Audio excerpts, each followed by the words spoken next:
obviously the lifestealer vehicle, but yeah. Now there is going to be that lift and skewer back. They've now isolated the Warlock from the Spectre. Spectre coming in with that dagger. A couple more hits onto Insania. He's so low. We need one more and the Rubik secures the first blood. I mean, he's definitely doing all right. He's got himself Soul Ring very shortly. Ooh, down bottom.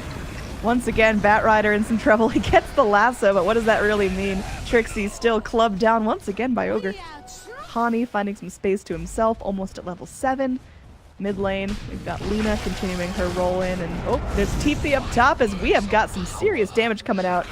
Radiant get that green light, they go in, they kill off the Warlock, but now it's time for a Haunt to come in. Shappy isolated here, Dragon Slave gets him solo, he's trying to armlet toggle to save his life, but there we go. Light Striker Ray hits him, Magnus forced to run, while underneath the tower, Ogre is picked off as well. Yeah, they're ready to go. Looks like they want to jump deeper and try to find Hani, but he's going to cogs himself out of it. Tower easily picked up there by FN, and now FN jumps forward. Nice little pick onto the Lina. The golems are going to be dropped. Hookshot in onto the golem. Hani not finding a great target there. Now Trixie wants to keep pressing forward onto Ghostic here. The Haunt comes in. They've got the Spectral Dagger, and they do lose the Magnus. Era continues to chase King R, who makes it back out under tower.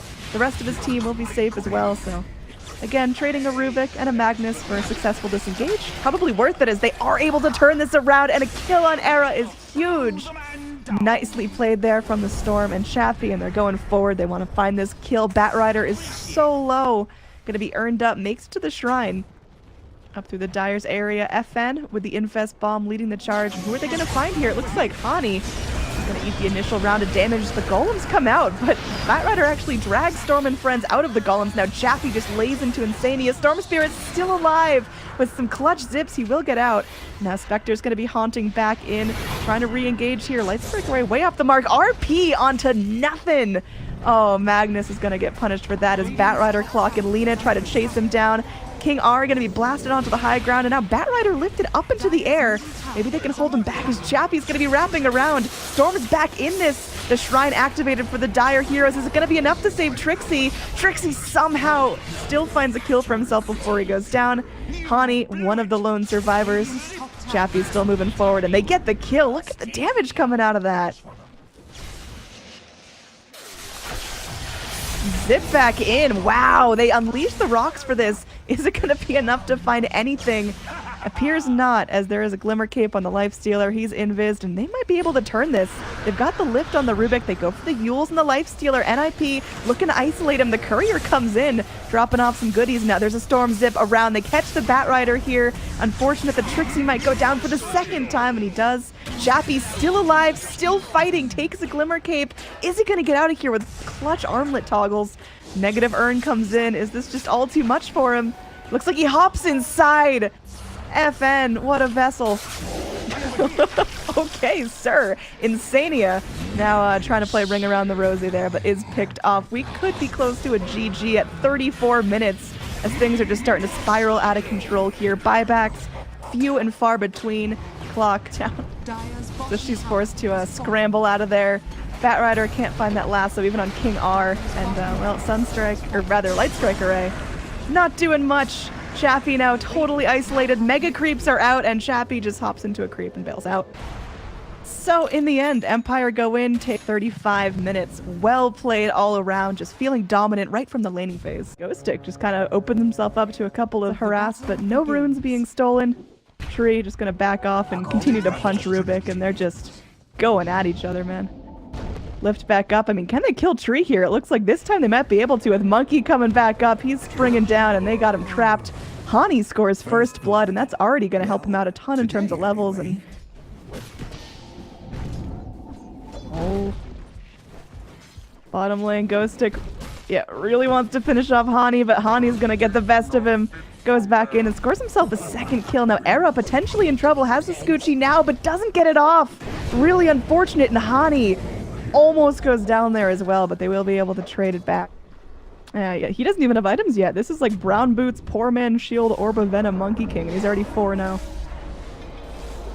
Now it looks like he's going in, trying to give the business to the Meepos. Man, he's doing some serious work with this Ion Shell. Can he actually just solo kill Chappie?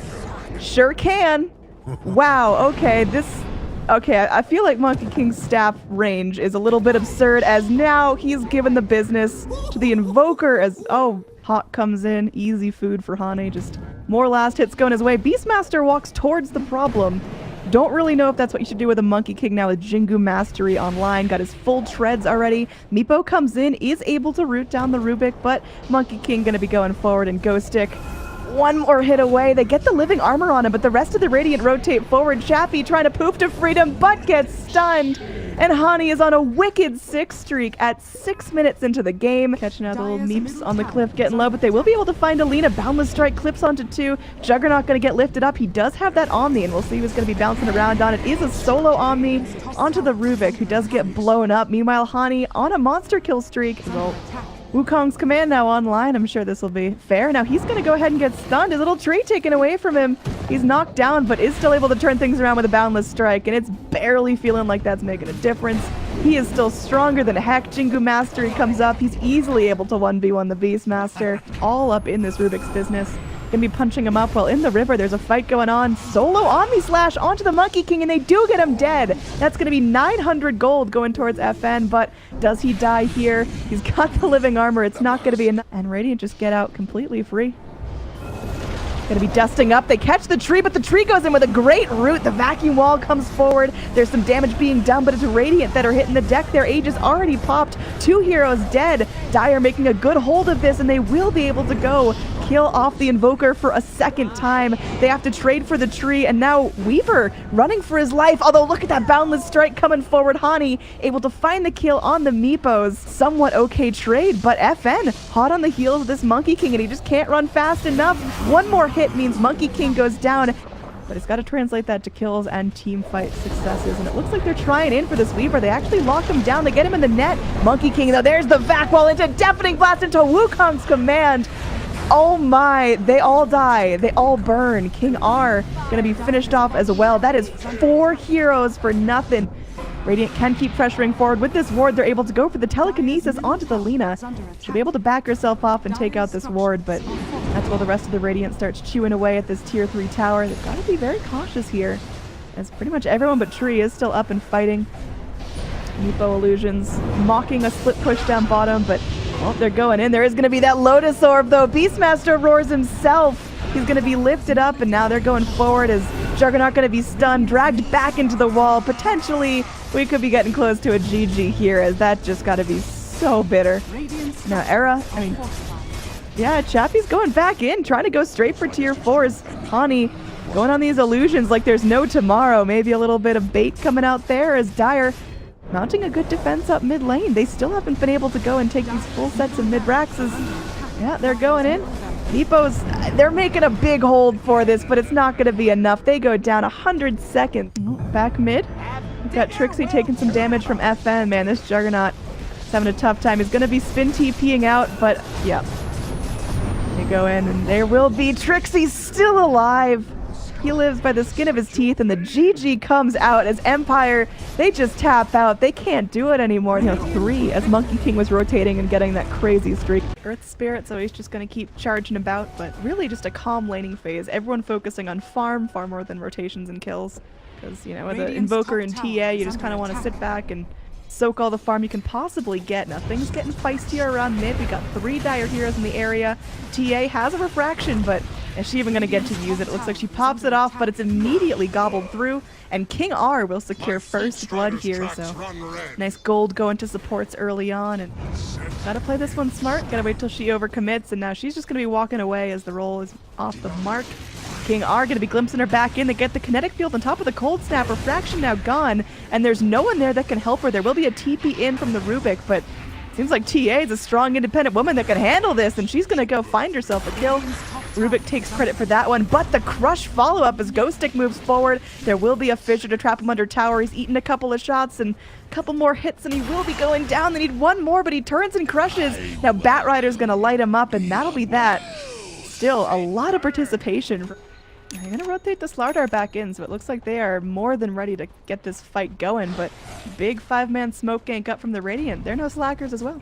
This is big. No Echo Slam and no Lasso for this fight here, and this is where the fight's going to be going on. We got this High ground going forward. FN solo and does go down. They do have to trade for the Batrider though, so even more time without a lasso in these fights. Quakefa getting played with, glimpsed around here, going to be able to get off an Omni Slash and kill off the Disruptor. That's going to be huge, but they are still able to turn that and get a kill onto the Jug. Hani with the clip will find another kill, but Chappie just going to town, eating up Insania. One more hit is going to be that, and you know, NiP feeling good, and then just one lane of racks can really... I mean, Era takes it so quickly, but it's real dangerous. Chappie, Infest on cooldown for 2 more seconds, gonna hop right back into his buddy, and well, this is it. They're gonna go. They get the crush on the Batrider. They blow him up at just a second's notice, and now Chappie hot on the heels of our TA. Quakefa waiting on the high ground. I mean, looks like they're going to be trying to go in for this. Unfortunately, Quakefa just a little too YOLO. He's going to be able to walk himself out of the Static Storm, tries to go in for the Omni Slash, but when that's all done, it looks like that's just about it for him. Earthshaker jumps in as well, and then Arrow follows up. It's just 1 by 1.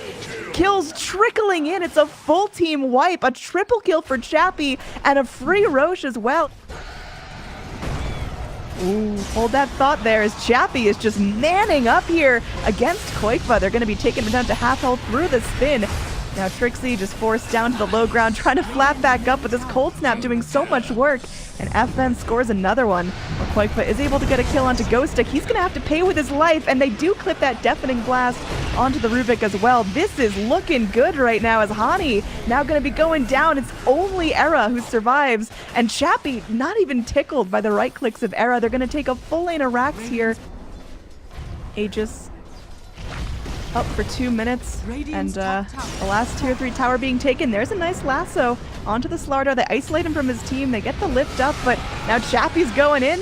Slardar does go down, but Chappie still going to work. Just easily eats up that Earthshaker, and looks like there's going to be mega creeps. Mott is like wiggling in his chair over there. He can't contain his excitement. He's just begging for it. There we go. Chappie gets the mega creeps, and looks like we are potentially coming close to a GG here, as it's just looking real easy for the Dire. Omni Slash bumping around. Sapochka eating most of it. Now it hops to King R, and they are able to get that kill. Chappie gets low. Aegis is very close to expiring. He's got to play this right. We got, you know, less than 30 seconds on that thing.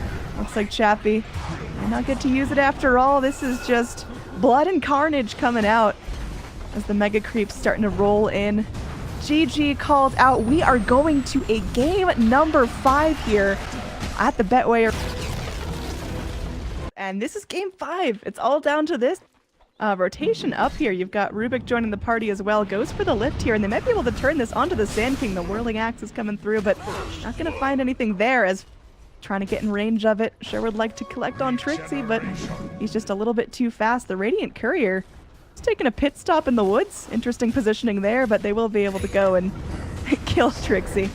Now Dire Courier coming back in, man. We got couriers all over the place as King R will fall to 1 more hit of Earth Spirit Staff, but now Hani brought back a little bit deeper than he'd like to be, as FN is chasing him down. Now FN low health, almost out of mana. There is going to be a no mana Lina there, so no Light Strike arrays to break up the fight, but now Core Venge comes in, and Hani's trying to reinitiate. They're getting ready to just keep pushing this fight forward. Crystal Maiden's back, full mana, has that Nova, has the Frostbite. Hani somehow still alive, and Rubik 1 hit from death. She's yeah, just spraying out, and there will be a rolling boulder onto her, and now she's running for her life. Crystal Maiden's there to zone. Crystal Maiden will get Burrow Strike, but they bring in the Enigma with the Black Hole ready. It connects onto 2, just barely misses the Sand King, but the Sand King can just idly watch as PA just goes around getting a double kill for herself. She thinks, is that just going to set up for an easy Roche, or is that going to make it? So she just wants to kill. Ooh, Crystal Maiden caught out here, but gonna be let off with a warning as Enigma comes in. Again, has that Black Hole, gonna connect onto 2. Light Strike Array just barely off the mark there, and Crystal Maiden combos with her ulti. She's just letting it dance, and that's gonna be 3 heroes dead for nothing.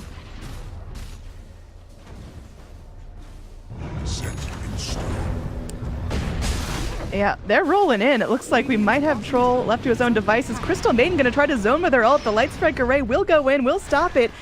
King R eating a full Laguna Blade and still up, still fighting. This Crystal Maiden trying to solo down Alina won't be successful in doing so, and now Troll still stuck here. The Sunstrike does clip this time. I sure hope that's not the scenario they need to win the game. Oh my, did you see that, Brax? No. Quick little two-shot there on the Lina. Just dagger, blink, and death. Now back to the top lane. We've got some more blood being spilled as FN is hunting. They will be able to go and kill off the Enigma. Now FN just going to be going and whirling some axes, getting a double blind as the swap comes through. And now Era going to be going forward. Troll Warlord pops his BKB, perhaps a little bit late, but should still find the kill onto the core Venge. Invoker running for his life. So they're just going to be blinking back, resetting, and trying again. Jaffe, I mean, just dealing out daggers, and they've got lifts onto the Earth Spirit. It's getting nasty here. Crystal Maiden with a nice deep ult here. Will get hit by the meatball. Potentially could die here. Gonna be in ghost forms. Trying her best, and oh, she gets an urn off, and she's still alive. The core Venge, frostbitten down. Oh my, this is Empire just outplaying NiP. They're all dead. The Roche is back up in 4 minutes. Aegis reclaimed. Gonna give a nice heal. They just killed 8 heroes. They killed 3 of them inside their base. All 3 of them bought back. They backed up, fought them again, and they killed them all again. Yep, I'd say that's a bit of a lead going Empire's way. It's Just a slight one. yeah, good game called good game. out as we have our Betway winners here. Empire gonna be taking the throne.